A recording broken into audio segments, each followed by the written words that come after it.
my goodness. Welcome to Freak Out Friday on a Noah Guy Bicycles. If it's Friday in your neck of the woods, yes, you know there's some mechanic and some poor shop just freaking out. And yes, it is definitely a freak out time for many aspects of the cycling industry, realm, retail, you name it. We are in the thick of it for sure. Just starting off, hopefully we can keep this live stream going pretty good today because we got a massive windstorm going on outside, which makes me very thankful that I'm working inside, which is something I like riding outside, but I rather work inside. In any case, we may lose some power. If that case, there's not much I can do. But we're going to do the best we can with the time we have it. In any case, thank you for joining me on Freak Out Friday. Just kind of an insight or insights of a bike shop on a Friday and trying to figure out what is going on, right? How the week go and how are we going to get through the weekend if we're that kind of a store. And in our little snapshot, we are definitely in the thick of it in a sense of the last little push for, you know it, Christmas. Oh, I need to reset my lights a little bit because it got cloudy on me and the natural light coming in the garage is kind of poo-pooed on me. So we're going to readjust some of the inexpensive Facebook Marketplace lights that I bought in any case. QIBBLE.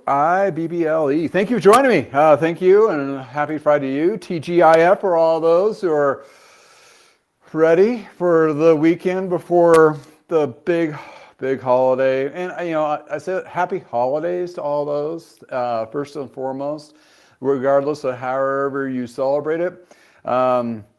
We here in the bike shop world appreciate all customers that are coming in our stores right now or having our buy stuff from us and also do service work as well. Yes, I'm doing a lot of that still, and which is great. I'm very, very warm and grateful for all those opportunities to help support my community around me and abroad. And in any case, just I'm kind of really is grateful. So being thankful and grateful for what I do and able to do it, and however long I can do it. Hopefully, it is as long as my body will keep going. And in any case, I wanted a couple topics I wanted to talk about today on Freak Out Friday. One is giving and giving back. There's a huge opportunities for a lot of shops giving back either the service to help promote charity bikes and so forth and events. Those are probably already come and gone. And thanks to all those mechanics out there that pitched in and worked on bikes to get kids on bikes during the holiday seasons. It's a huge thing. And if you ever done any of those events during the holidays, it is very warming and also frightening. Not because of all the bikes you had to work on that were subpar and you're trying to do the best you can. The aspect of it is always fall, at least locally here, through Realities for Children, which is a big event, which I've been involved with over the years before. Not lately, but in years I've worked at the shops and we would gather as many bikes, and this is a community thing, so several bike shops would do it. And they would donate their time on mechanics fixing these things up and then doing the event. Time in and again and year in and year out, there always were short, always have been short on bikes giving out to communities where they can't afford. This is like their only gift they're getting for Christmas, which is really just heartbreaking. But at least there's those going forward trying to do those opportunities. So your local events in your neck of the woods for maybe not this season, but next season, search it out. Look in your garage, get the little kid's bike that hasn't been touched in years or outgrew it, you forgot about it, donate it, that kind of thing. I implore you to do that because there's always a shortage of that.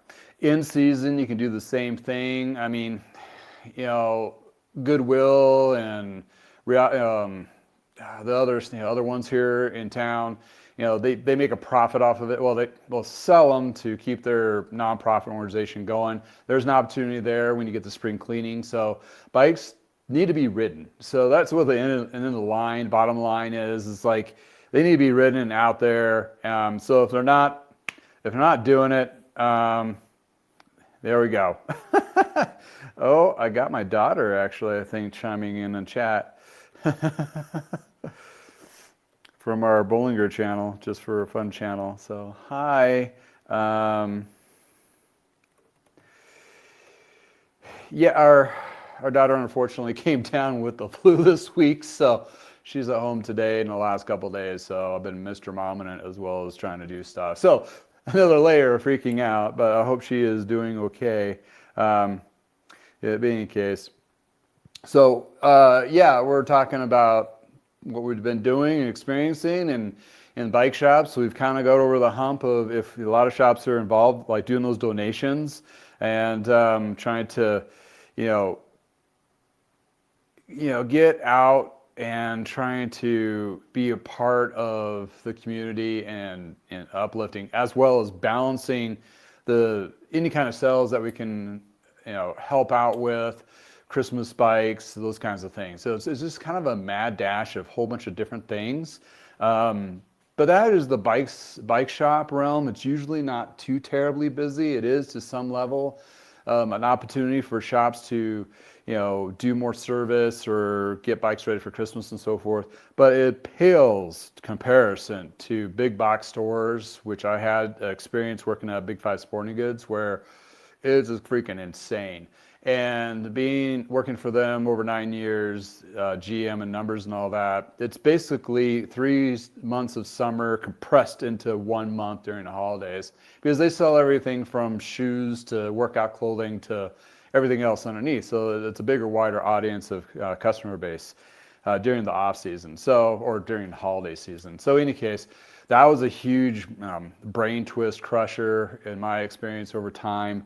Bike shops have never really they've seen some, and it all depends on the neck of the woods too. If you're a southern or warmer climate bike shop like San Diego, I'm sure you have some fair amount of sales and so forth during the holidays, because that bike underneath the Christmas tree there is a little more going to be used that day than possibly here. Although we've been having an extremely warm temperature range, and it's going to be in the 50s and 60s this Christmas for us. So no white Christmas for us.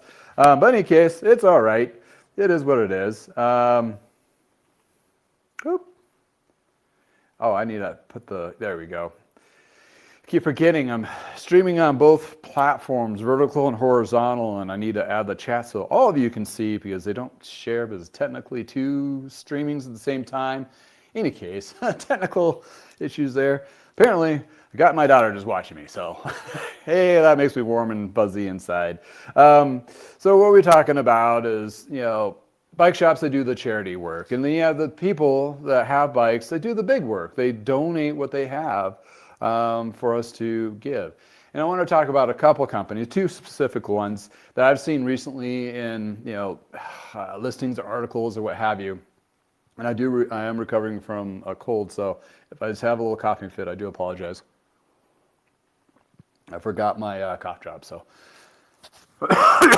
Any case, so what we got is one that does relate to helping community nonprofits is, believe it or not, Park Tool, which is, if you don't know Park Tool, it's top of line known, one of the top of line known tool companies, not this tool, but the tools that you see behind me, tools, which have been pretty much in shops for over decades and decades.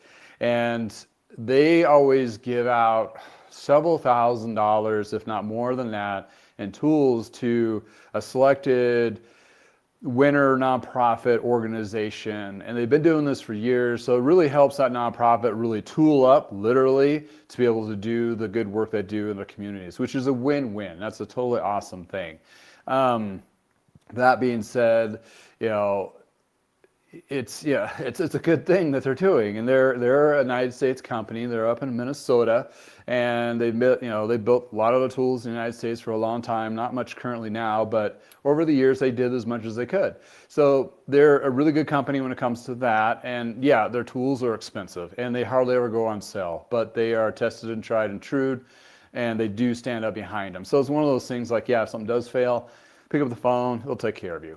So it's this is not a plug by any means for that particular tool company. I use Pedro's and Feedback and Fairy Others, and all those companies probably do some form of charity, but this is what has been kind of seen in the latest press releases and always kind of stuck out. So I just wanted to give, a shout out to them and give them a thumbs up and that kind of thing. So, it's a positive deal. Yeah, what can you say? It's just a positive thing. And they are providing those very expensive tools. Like a headset press or bonnet bracket, chaser, all those are $300 to $500 to $600 tools. Who knows? They may even sell or give some of their mortar stands to help with those e-bikes and the heavier bikes and so forth. That's great. Hey, Joe, thank you for chiming in. Friday shop chat. Oh, 17 degrees here. Woo! Yeah, that's chilly. Yeah, and you've been getting some snow up there too. We haven't seen snow for a couple of weeks. And when we did see it, it was a lot. And now it's totally gone. Totally melted away. But in any case, thank you all for joining in. And just kind of a chime in, I just want to do the,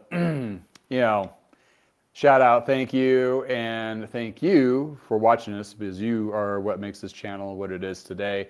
In addition to thank those companies that work with me and have been working with me to keep this dream alive. And in addition to, I hope everybody has great holidays. I will be doing Shop Talk Tuesday on Tuesday as well on Friday. Going to be in town, so I have no other plans other than doing this and doing a lot of shopping. That I have done zero shopping.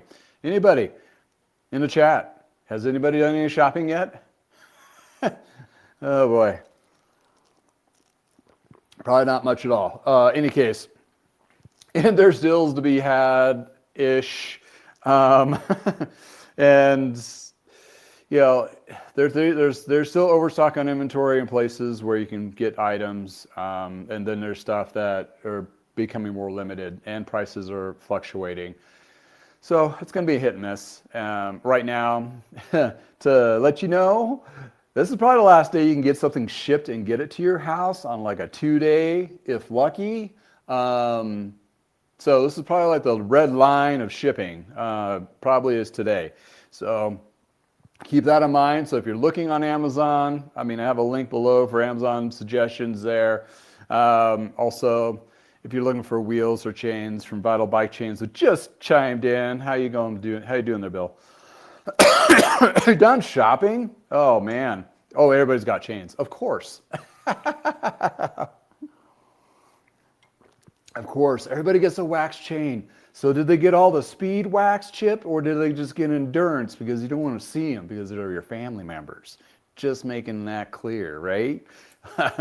Yeah, you're gonna have to pardon me because I watched a lot of funny videos on TikTok this morning just to get myself primed, because you know what? All this doom and gloom, I'm kind of tired of it, and I'm ready just to be happy about the holidays and the family and all that kinds of stuff. So let's just kind of get an injection of wherever you want to put it, of happiness, and enjoy your family, that kind of thing. But yeah, it's like, thanks for joining in, Violet Bike Chains. I got late on the show, so I don't have any promos, but Vital Bike Chains, he does all the speed chips and endurance waxes. He carries Shimano, Shimano SRAM. Let's do that over again. Some other KMC and some other ones. So check out his link. I have a discount promo below too, that kind of thing. If you're looking to upgrade your bike going into the cold season. And that's the second part of this I'm going to talk about is, holy crap, what's going to be happening in spring. And this will probably be carrying over in Shop Talk Tuesday with a little more of a structural formulated, maybe bring in an expert or two to talk about it as well. But we'll see. Everybody's busy this time of year, including myself, and just don't want to impose on anybody family time. But in any case, oh, somebody else is all done. I got No, I don't have anything. Because somebody's watching, and I don't have anything yet, but I have ideas. So I am the procrastinator shopper. I'll be out there Monday, Tuesday, probably Wednesday, getting stuff for everybody that's coming in. And everybody give a shout out to I think my daughter is watching, and hope she's feeling better from getting over the flu before our whole family comes in, and because we don't want to share that with anyone. So the other company I want to talk about, and it's going to be a kind of a shocker to some people because they just think they're just a money grabbing company. They aren't, but they're big. So they get that bad stigma and perception to it. Oh, why do you wax your chains? It's clean, it's smooth, it makes it faster and less wear and tear on your drivetrain. Have a whole bunch of videos in my library, check it out. If you don't believe my Zero Friction channel has a whole bunch of lengthy, legit testing on all these different waxes out there, and also drip lubes too. So you can go into the weeds in his channel, and Vital Bike Change provides that service here in the States for those who are that. I mean, I do a little bit, but he's the real deal. I mean, in any case. Okay, so going back to the other company that gives back in a pretty significant way is, believe it or not, I should do the whole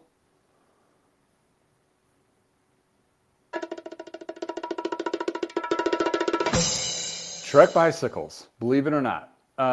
Trek bicycles, they give back. And they're a pretty big company, obviously, but they do give back. I kind of forgot what it was, like a pretty significant amount, like $35,000 or something to a charity and that kind of thing. But they do help with trail building and so forth.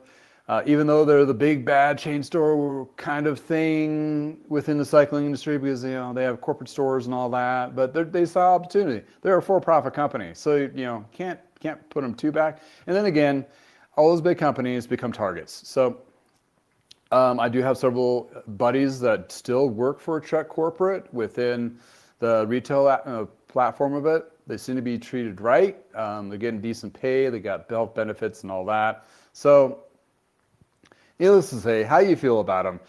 If the big company is at least giving something out, that gives you a little more warm and fuzzies when you go in and buy their products from them. Can't fault them being a profit company. But then there are a lot of other companies out there also donating, including even to the small micro level as mine. We do donations and those various things. And throughout the course of the year, I do give a few bikes away and here and there and that kind of thing. I'm just not a huge outfit, which just kind of coattails the last podcast of the Bike Farmer. If you just got off of that and started watching this, he was talking about nonprofit bike shops and to-profit bike shops and those who give back to communities and so forth. We have a bike co-op here in Fort Collins, Colorado. There's another one, I think, in Longmont and Greeley or in Boulder. So they're sprinkled all over the place. And there's another one in Denver. Well, there's a handful in Denver, like Hope Cycles and a couple others. So there's people trying to do good work, upcycling all those bikes. And, people donate to those particular charities throughout the year. So, it's one of those things. I got a nick on my ring. In any case, but yeah, big to medium to small. Everybody can help your cycling community and so forth. This is the kind of the year to really kind of reflect on that a little bit because it's the holidays. And when you go into your in-laws or whatever and they see you like some bikes they don't touch anymore, I give them a subtle nudge and go, hey, you might want to donate that to, somebody that actually will use it. Or they'll be Freddie Gruddy like, I want to sell it. It's like, good luck. Because the market right now for used bikes is done.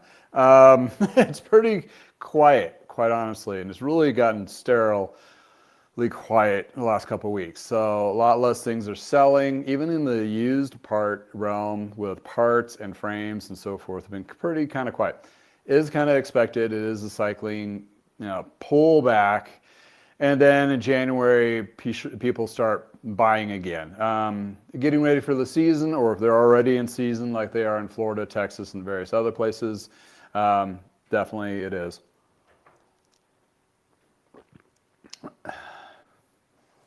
All right, battle bike chains. World Cycling Relief, is that a SRAM thing? Oh yeah, I'm not sure. I'm not really sure with that one, but there's like so many different charities out there for relating to cycling. It's just kind of insane, for sure.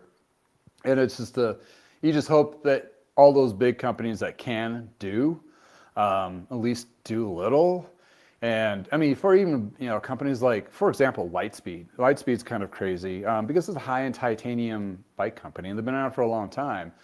But they do have a trade-in program for their Lightspeeds, and you can trade in your old Lightspeed to buy a new Lightspeed.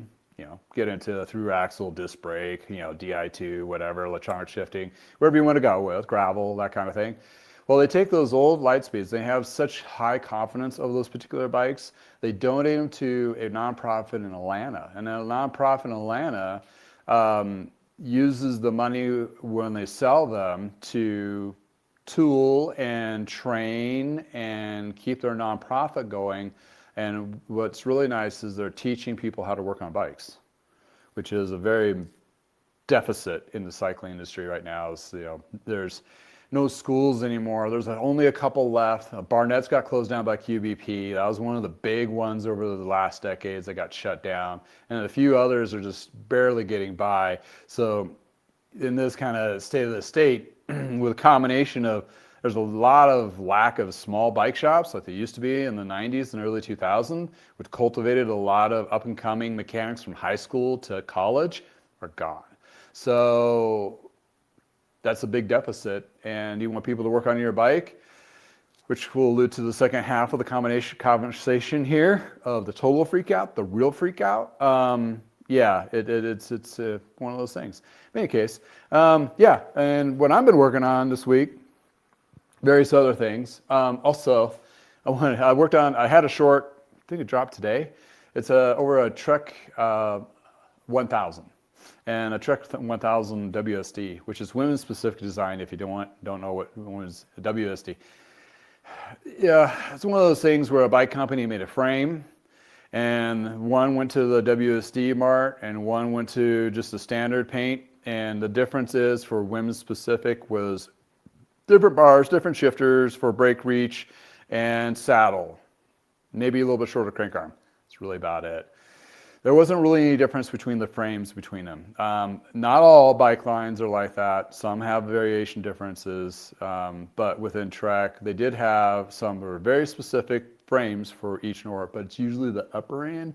So when they had that one specific for the lower end, that's, it's kind of a cookie cutter thing. But in any case, just did a tune up on that this week. I have a little short on it that's on my channel that just launched today. A little rough, but it's a commuter bike. It's like going to the restaurants or coffee shop or going grocery store type bike. It's not, I mean, it was designed originally to do road riding, entry level, but it has decent componentry. 105 shifters, Ultegra rear derailleur, a decent crank set, a decent wheel set, although they're the paired spoke, which might give at some point. But put some new rubber on it, new brake pads, bar tape, new cables and housing. For a couple $100 of labor and parts, well, he paid a little bit more because he brought in a little more parts in. So I would say probably under 400-ish. He has a great stellar bike for commuting and recreational using. So just to throw out there, Trek 1000 is a really good bike to do that to, because when you're looking at new, even the comparable new, you're still looking at, like Trek new is like $1,200 for a road bike. Bottom line, starting. Then I go up from there. The other project they got, I'm going to be shooting some videos, which I have, is this classic Klein Adept race. Just did the compound polishing on it, detailing with the scratch and swirl, which has really got the paint corrected. What the compound does in the scratch and swirl, it sounds like it does, it takes micro scratches, so it corrects the paint, the clear coat, and that kind of thing, and makes those deeper scratches look less noticeable. All those things. Any extra grit, grime, and gunk on there comes off, and then I'm ready to polish it. And what's hard for a full suspension, because you got all these nicks and crannies, it's not straight. It takes a little time. So I've been working on that quite a bit. And it wasn't bad. It was just kind of dirty and been sitting for a long time. Got all the parts cleaned up. They're ready to go. So now I just need to finish the polishing. And once I finish the polishing, then I do the ceramic coating layering, which would be very detrimental for this particular paint job because it's two-tone. You look at it, it's blue, then it turns green, then it turns blue. High def glitter. Looks like a bass boat glitter to it. It's really pretty. So yeah, excuse me.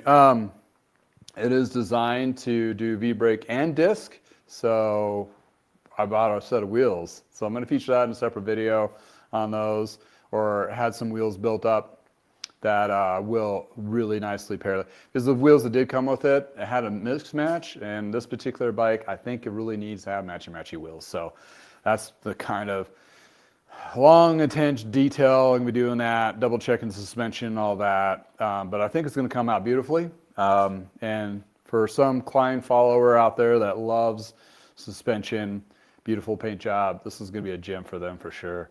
But in any case, that's what I've been working on the last day or so. What I have in the pipeline is the old classic Schwinn Paramount. I have a felt full suspension. Looking behind you and through you. What else is there? I got a Bontrager frame I need to get listed. I have another Fuji team to do a tune-up on, as well as a Giant. So I got a list of stuff. That'll get me way into January, and plus I got some tune-ups coming in January as well. To keep the lights on and keep me busy and keep me warm in the garage. So here we are.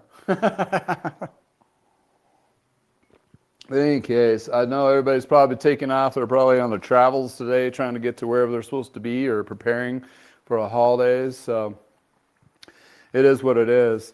Also, what I found was really cool about this bike is the headset was like chunky, and I thought this was a cartridge bearing system, but it wasn't. It was a loose bearing system, ball bearing system, and it's dirty. So I put these in ultrasonic cleaner in a jar of straight simple green, ran it through about 3 cycles of 4 minutes, and it brought those bearings back to brand new. And they're not pitted or anywhere in the cups and so forth. It just, I think it was just over tightened and just never, and the bike has not been ridden. Bought it from the original owner. She bought it to ride with her husband, which was a venture rider at the time, doing all those extreme races and so forth. And she traded a little bit with him and decided, like, this is not for me, and hung the bike up for the last 24 years. Has been sitting in the rafters of their garage. So lucky me, I get to do some beautiful polishing on it. And sorry. Ooh. Hey guys. Gotta get that tickle out of my throat. And yeah, sorry there was no Freak Out Friday last week because we were in New York City and for my daughter's birthday, which it was really cold. It was really cold running around Times Square. Checked out the tree at Rockefeller Plaza. It was a lot of fun. But standing in the cold for lines and lines on end for a lot of places. We went to that WAO Schwartz kids toy store. Really cool, but we had to wait in line for like 45 minutes to even just get in. And we were in there for like an hour and a half just looking at all the cool stuff. A lot of fun, but it was like, it wore us out. And probably that's part of where we all got colds and my daughter came with the flu, but I think she got exposed to it at her school before we left because there's a huge flu outbreak going on out here in North Colorado. So, needless to say, with the flu or not flu shot, you're going to get it. Apparently the strand is not the strand that they got the shot for. Any case, so that's hopefully I'll through the weekend finish this guy up. The weekend before Christmas, it's usually pretty quiet for me. I'm not planning to do any tune-ups or anything like that because I kind of shut that down due to the fact that I'm going to be busy with family this week as well. And this gives me an opportunity, like all shops, to kind of clear out, clean up, reorganize, let the dust settle, have everybody pick up their stuff for the Christmas. And one funny story, there was one shop back in the day called Smoky Hill Cyclery. They're not there anymore, but they were in Aurora. All bike shop owners are kind of quirky, and this one was pretty quirky too. And he closed his shop from the 26th till like the first or second week of January because he didn't want to deal with any returns, exchanges, which was an interesting philosophy, but that's what, I don't know. Stan the man. He was one interesting weird guy. Yeah, that was his name, Stan the Man. And when he got married, as being weird as weird be, is his wife's maiden name was Man. So he changed his last name when he got married so he could be Stan Man. And Stan, you're watching, sorry, I had to throw you on the bus. It's kind of a funny thing. Really good friend of mine, dad's. We had similar shop size, that kind of thing, and they'd love to gripe about whatever and talk and whatever back in the day. So anyway, I wanted to throw that out there. Stan the Man closing the shop. So looking forward to the holidays. Hope you all are having a good time with your family. Get some rides in if you have the appropriate weather in your neck of the woods, and layer up and try to keep it sane. And keep in mind for all those that are working around you, and also you shopping or working, you don't know everybody else's story, and it is a stressful time for a lot of people just because it is the holidays. Just want to give a shout out for the mental health of everybody is usually kind of tweakish right now. So be polite, try to be, smile on your face, roll with the punches, let it be what it is, because we're all going through different things, and you never know when that other person on the other end is going through some extreme times. So, and that's, should be the case all the time, but the holidays kind of emphasize a lot of that, and that's where you get a lot of depression and those scenarios. Not to bring a Debbie Downer, just want to make sure, courtesy reminder of retail's tough on a lot of people. And they have a hard time navigating those stresses because they're getting the stresses from the bosses and they're getting the stresses from the customers, and all the way around too. You never know where the customer's going through as well. So let's all just be human beings. So be a human being through this holidays and have a good time. But so in that mind, something I want to put in a little bee in your bonnet, a little thought in the back of your head is about your bike. And I was thinking about this. It's like, who is your best riding buddy? It's your bicycle, right? Your bicycle is there through thick and thin. You give it damage, you crash on it. It's with the crashes with you. It goes through all the storms.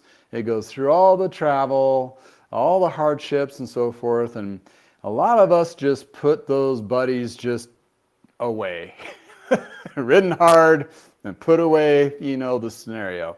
So you want to give some love to your riding buddy, your best buddy that keeps you sane and keeps you in health and all that. And, for your buddy not to fail you, it's best to get it, you guessed it, tuned up and ready for the next season. Well, I got good news and I got a big stinker bad news for you. So let me have a second here. Clear my throat. Actually, let me put on something for a second so I don't disrupt you. So I can do a little change here if I can find it. But thanks again for hanging out with me on on a crazy Friday beforehand. Hopefully you're finding some sanity here. And since Vital Bike Chains is on, I'll just do his little promo here. Very popular chain process or waxing of Vital Bike Chains provides brand names like Shimano, SRAM, and various others to be cleaned in high detailed 5-step process and then waxed to your professional level with either speed chip or endurance chip, which has been proven to have better performance and better lasting events and recreational riding. Takes care of the messy process, and all you have is the clean wax chain ready to perform. Check them out. Discount code with a link below. Hopefully I didn't disturb you there too much. Nope. Where am I going? Whew. Whoa, almost lost myself there. Okay, the cliffhanger. Yeah. Well, your riding buddy has been with you from thick and thin, and you either bought it used or new, and maybe got it fitted to you, and it's giving you miles and miles of enjoyment. What's the good news? Well, pretty simple. A lot of bike shops this time of year in the off season have discounts on their tune-ups. Yeah, tune-up discounts. It's a good thing because it's a win-win. And some people are like, why are you it's bad for the bike industry to discount. Well, they can discount because they can discount it to a percentage to draw people to bring in their bikes in the off season, which helps still generate revenue. Okay, keep in mind, there's, that is a marketing piece, but it does true to bring in your bikes to help out the shops in the off season, and you get a little bit of a discount. What's the benefit for the customer? Well, the benefit is, the remainder mechanics that are still in the off season are usually the better mechanics or non-seasonal, and they've been kept around for the whole season because they're good. And those particular mechanics like working on bikes. And yes, it's been about a month or so of slowdown, so they've probably gotten their sanity back to some level, got some time off or what have you, so they're fresh and they're excited for the new season coming up. And if you're not working on a service bike, you are cleaning. And when you're cleaning, mechanics don't like to clean. Maybe some do out there, but most don't. They'd rather be working on bikes. So pulling all the benches out and doing the deep sweep because the owners are going to be like, yeah, we're going to keep it busy, So instead of counting for inventory and cleaning, they'd rather be working on bikes. So you give them something to work on, and they're going to take their time to work on your bike. That's the big one there. You get a little discount, you get better quality tune-up, and it's a win-win. And maybe a little bit faster turnaround, but then again, you're probably not too worried about when you get the bike back at this time of year. Maybe you do. Possibly. But the big tune-up piece is it's a win for January and February for those in the northern, colder areas where the off-season is. So it is a good time to set up that appointment, bring that bike in, help support your local shops, having that service work done. Even if it's a smaller thing, like you want bottom bracket to install or a headset off that new frame that you just bought off of my website, that kind of thing. It's, or refresh the drivetrain, or you want to get into wax chains or detailing, whatever the case may be, all these fun things to refresh your buddy. The buddy that you ride, that does sound really bad. Your riding buddy, the bike. Any case, you want to refresh that ride for the season. I had somebody chime in, what do you do at the end of the season for your bike to be ready for the next season? Get it tuned up. Get it just tuned up. And then it's all ready to go. And most likely you just need to add a little air to the tires and good to go. That's the best proactive way of having your bike ready for next season. And this is the time to do it because the prices are going to be slightly discounted. Even the corporate stores are discounting. They may have laid off in this month, like the big T stores, but they'll do another promotion. I almost guarantee it, almost can guarantee it. In January and February, a lot of these shops are going to be doing these promotional discounts. They keep their mechanics busy. They keep people coming in the doors and doing all those good things. Thank you for joining in. Priscilla. I'm sorry, I totally bushed it up. I'm just calling you 8979. But thank you for chiming in. Appreciate it. And the off-season tune-ups are, again, which I mentioned, a little bit of a better discount. You get a little bit better service. You spend a little bit more time on the bike. Okay, you got two types of mechanic shops out there, and I've been thinking about this. And it's like, out of all the 35 years of working in bike shops and having a shop myself, you got kind of two. It's not the mechanics. It's actually the shop environment and what's expected of that mechanic to do while he's working at that shop. So you have two philosophy shops, two types. You got the one that sounds horrible, just get it there. The get it there shop, just get it good enough. It's just a good enough shop, because they're doing so much volume. It's just good enough to warrant the value of the price that the customer paid. A good enough shop. They're fine, they're dandy, nothing too negative about it, but there's something better out there. You got the very patient, kind of little almost over the top mechanics that do a little too much detail work and maybe take a little bit too much long time to overthink things. You're looking at one right now. The overachiever mechanic. So you got the good enough mechanic and the overachiever mechanic. The overachieving mechanic scenario, concept, repair comes from Parker Bikes. You see the sign above me, see him on my hat. That's where I was born and raised as a mechanic, and now is my dad's philosophy.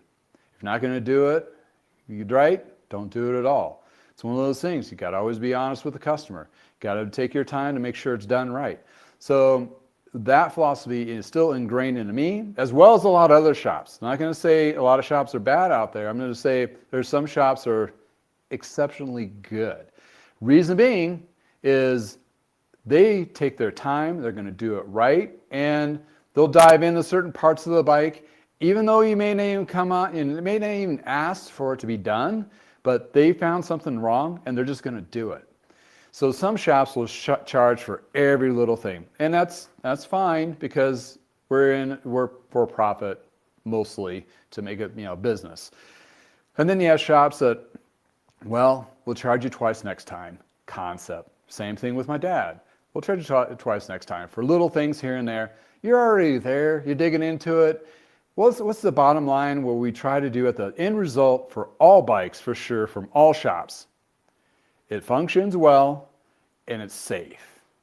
So there's a lot of variables to a bike that can flex on that. So maybe a hub needs to overhaul, or a headset needs to be taken a look at, popped open and take a look at it. And instead of charging the $15-20, the overachiever mechanic is just going to do it.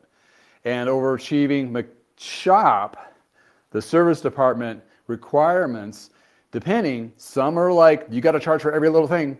And then you have some that are like, whatever, just, we know that. I mean, if the owner knows the name of most of the customers coming in, most likely you'll have like, oh yeah, take care of Bob's shop, bike, suspension, whatever. Whatever needs to be done, do it right. Because he knows that customer's going to come back. And he knows he comes to you because he's looking for that over-the-top mechanic and service. So you really can't blame always the mechanic, because you could have good mechanics, but they're in the good enough shop environment, which is a lot of corporate stores. I'm going to have to say that. But they still have some leeway and flex. So this is the time of year when bike mechanics are less stressed. So even the good enough shops will do a little better. So that discount on that tune-up is going to be a better quality one. Don't wait to in-season tune-ups with those shops. They'll advertise 24-hour turnaround, but you're going to get a good enough, barely good enough tune-up.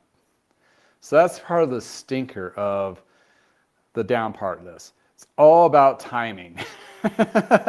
So all those out there that have bikes and all you shops out there are working on stuff, ask yourself, am I a good enough shop or am I overachieving shop? Is my good enough shop my niche and that's just how we roll and that's just kind of how it's going to be? That's fine. That's if you still have, have plenty of business and so forth. But overachiever shop moves in your neck of the woods, you might be losing some business. Yes, granted, there are some deficits to being an overachiever shop, which you spend a little much more time, which is more of loss of labor costs and so forth. But you're hoping to get that in the return. But the bottom line is, both shops are trying to service their community, right? So keep in mind, not all shops are alike. Some are just good enough. Some are overachievers. And there might be some in between. But really thinking about it, like over the years, if I got hired up by a corporate store and they're going to put me in a shop and I'm going to do service work, I'm going to be really a pain in their ass because I'm the overachiever mechanic and you tell me I'm not filling the quota of how many tune-ups to be done in a day or I'm not charging for everything, I'm just going to give them the big old middle finger because I do what I do and my reputation relies on me and regardless of what shop I'm working in. And I did bump up, Speak, Justin. I did bump up a couple times with a couple different shops I worked at and had some issues. And, one did let me go. But they're no longer around. So who's winning there? In any case, not to bring up old judges' anger issues and so forth, but I just wanted to say, this is a great time to think about getting your shop or bikes in for January and February service done. If you want to do that wax services, this is a great time to switch over. You have multiple chains and so forth. It might be a little bit of investment up front, but you want to invest in your riding buddy that's going to carry you through the next season.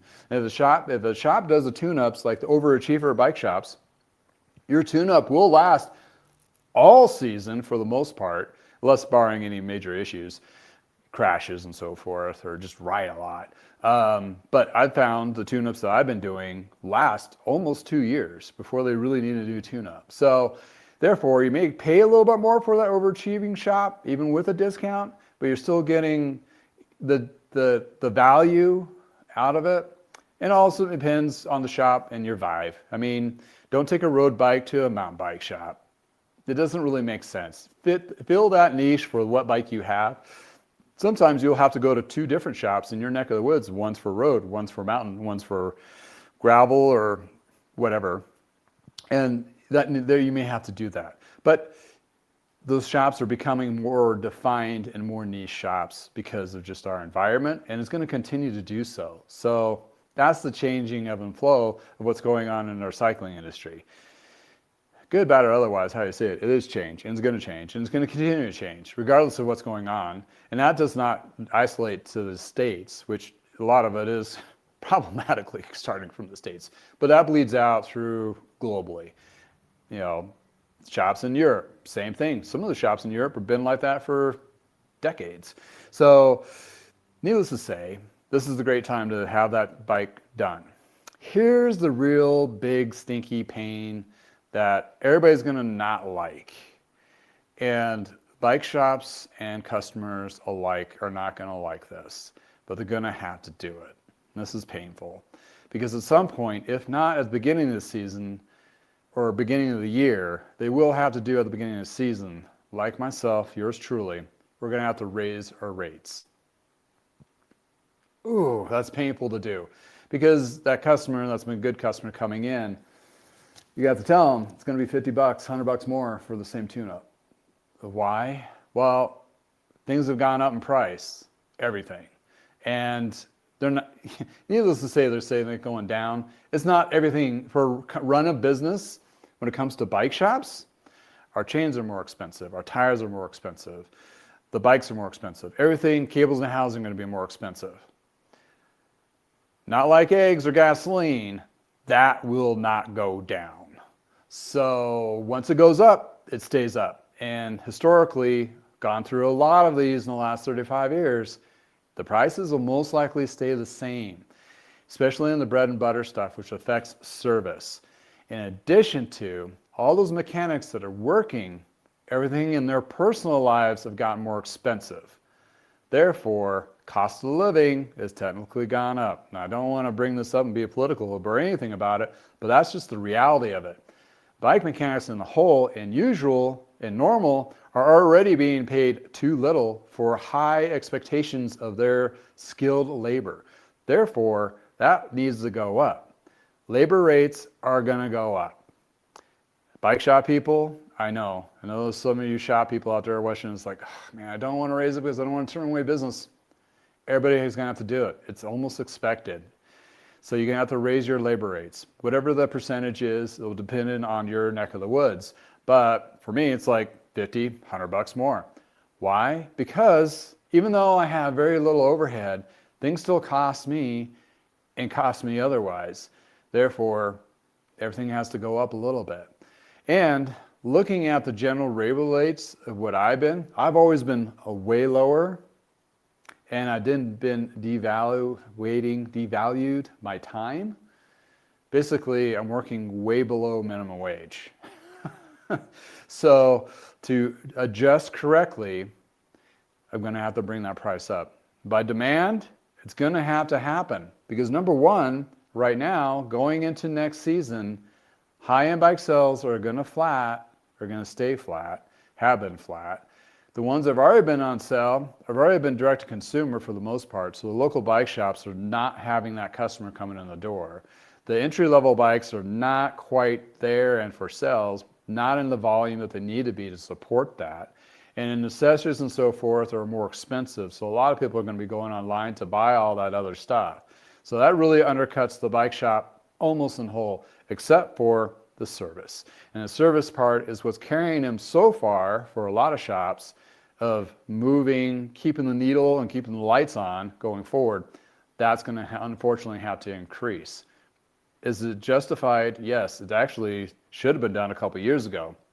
But the market's been so damn competitive that we've been trying to just sell products to get that margin and kind of, the service has become the redheaded stepchild.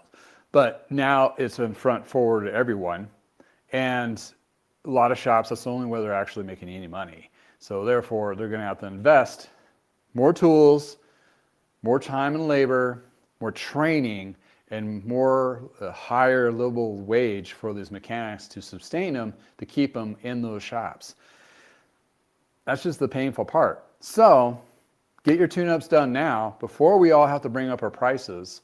Help us keep the lights on. That's the benefit to you as a customer, but getting those tune-ups before the season hits.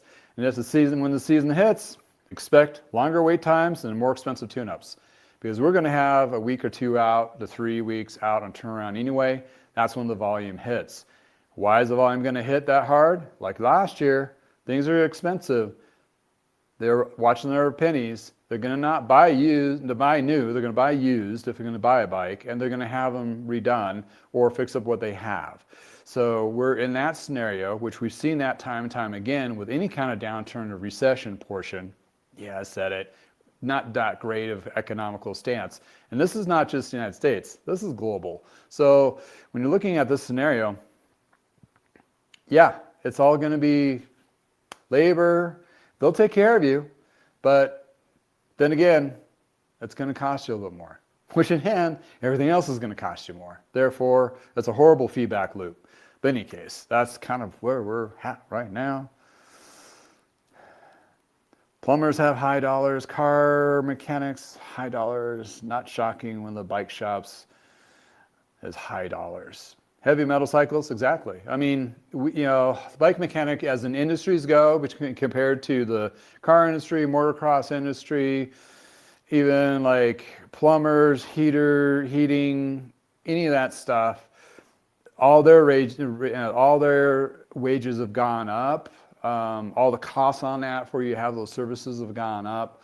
Bike shops have always been kind of lagging to that, but this is going to be that it's not. They're not going to be really making. They're making more money, but it's not. Everything costs more for them, so it's like they're not really making more. They're just adjusting to what their cost of living is. And then yes, that's going to cost you. So that's going to drive a lot of people going, oh my God, I'm not going to spend $150 to $200 for labor for a tune-up. they're going to be watching channels like mine and others to learn how to do some stuff themselves. There's always going to be a portion of the population that's going to want to have somebody else do the tune-ups on it, and they have the means for it, which is fine. But a lot of people that are on the edge are going to just work on their stuff, and they've probably been there anyway, because either they weren't happy with the service that they got, or they didn't see the value of it, and they figure if they're able to do it themselves, they're going to do it. I do implore most, if not everybody, to work on or try to work on their bikes to some level of extent, and then take it to the shop to have a double check for safety or have some other work done to it. Reason being is you need to know your bike as much as possible, especially on those longer rides. I mean, you could be 10, 15 miles away from home, and all of a sudden you have something break, and you don't know how to splice that chain to at least limp back home, or fix that tire, or twist that spoke or whatever to get you there. That can be problematic, especially if you're in the woods, like up in the mountains, because that's a long walk out of the mountains. So I've always implored people to work on it or try to work on it themselves. But at the end of the day, you want to double check and make sure it's safe to ride. That's the number one thing. So, any case, that is the 1-2 punch, like good news, bad news, coming this spring to you.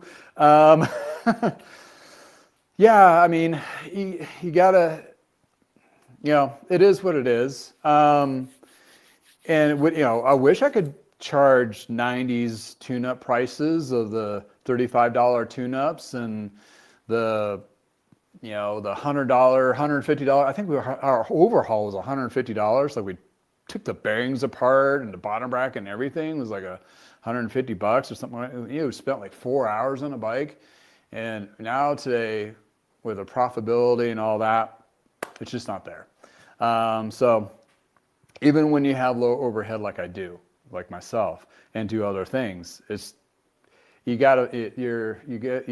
time needs to be valued, and that goes with everybody. So it goes back to the warm thought of everybody respect each other in their position, understand it, and if you don't like it, well, it's on you to figure it out. Like, you want to work on it yourself, or find somebody else that'll do a little bit cheaper. But shopper beware, usually pay what you get, kind of thing. That definitely goes in with the service part of it. You got a cheap tune-up, some guys doing tune-ups on the side of the street, not licensed, not insured, doing it for like $25. You don't know the credibility, what kind of training. I mean, we're not licensed. There's no licensing for bike mechanics. Should be. There is for people that cut hair, which is crazy. But I mean, with your bike, which is a lot more, I mean, a bad haircut may not kill you, but riding a bike that got tuned up incorrectly could. So I'm just throwing that out there. But you want to be, vet your shop, vet your mechanic, especially if you haven't gone to a shop, look up the reviews, that kind of thing, ask some questions, what they do in the tune-ups and so forth, what kind of training have you done, for the mechanics, that kind of thing. Even with corporate stores, they have certain levels of training that they go through. But the thing is, there's just so much, cycling is such a huge enchilada right now. There's so many different things, aspects of it, from e-bikes to recumbents. It's just everything in between. And it's been going crazy for the last 20 years, where not one shop, one person can know everything. It's almost, unless they don't have zero life and they don't ride their bike, they just sit in the shop and learn stuff all day long, they're the only ones that are going to know everything and retain it. So you're going to have, which is broken up to be right now, a lot of niche shops. One does one really good on road, one does suspension only, one does recumbents, one does e-bikes. Therefore, you want to find the perfect bike niche shop for you, if possible. Some areas are going to be more limited. Therefore, you might have to rely on some of that expertise work on yourself to learn how to do it, which fortunately, so 20 years ago, when a bike shop, there was no social media. Now there's a whole bunch of YouTube channels and influencers and groups on Facebook and what have you that can help you through the process of those too. In any case, that's what we're looking at. That's not a shocker, but a shocker. Looking at my own numbers and so forth, going through my last invoices, I'm going, I'm charging way too little for what I'm doing and for what is costing me. At some point, you have to get paid. So, hate to break it to you, but it is what it is. I'm saying it out loud, and bike shops will make a decision where they do the increases on that, and what's appropriate for their communities and what have you. Or maybe they will legacy, like I'm toying with the idea of legacy pricing. You've been a customer for a while, so I will always give you that lesser expensive discount tune-up, which might be what I do. The newer customers get the more expensive tune-ups going forward, because that's probably the fairest thing to do, but it's hard to say. It's just it's very touchy subject. But I mean, you gotta adjust that somehow. And I mean, will I give more of a discount or more labor? That's kind of how I look at it. It's like I do more on a bike for the price that they ask or what is acknowledged, and maybe a discount if they bring in 2 bikes at the same time. So those kinds of things. So that's I've always been fair. Actually been more than fair or overextended, because I'm the giver mechanic. I just give as much as I can to that bike because I know the person is going to ride it, and I want to ensure they have the best experience and safe as possible. I do have the flexibility to spend more time on a bike than a lot of shops. Therefore, a lot of shops put a lot of serum heat on their staff to get the volume up. So, in any case, but regardless, thank you for hanging out with me on a Friday freak out. And next Friday I should have the same time, same station. And I hope you all have wonderful holidays if you're not already going through them already. And Happy New Year. We'll probably do maybe like a prediction of 2026 next week or something like that. Or maybe that's the week after, right before New Year's, this kind of thing. What did we see? What we're going to go see? What have you. In any case, thank all of you for hanging out with me in the garage. If it's nice in your neck woods, please go for a ride. And until next time, if it's Friday, check me out. You guys have a great holiday. I just hope everybody gets healthy here. Healthy as could be. Thanks for all the chiming in. Heavy Money Cycles, nice to hear from you. Thanks for taking the time to chime in. 8979, thank you for chiming in. I think that's, I don't know what country, is that a country? Flags they put up. The Scam 51, thank you for chiming in. Appreciate it. And Quibble 455, and of course Bill at Vital Bike Chains and Joe channel. They both have channels, so check them out. And we have our family. I'm sure my daughter was listening in or saw me on a short or something. Any case, y'all have a great holiday. Thanks again for hanging out with me in the garage. Until next time, have a wonderful day. Where did that go?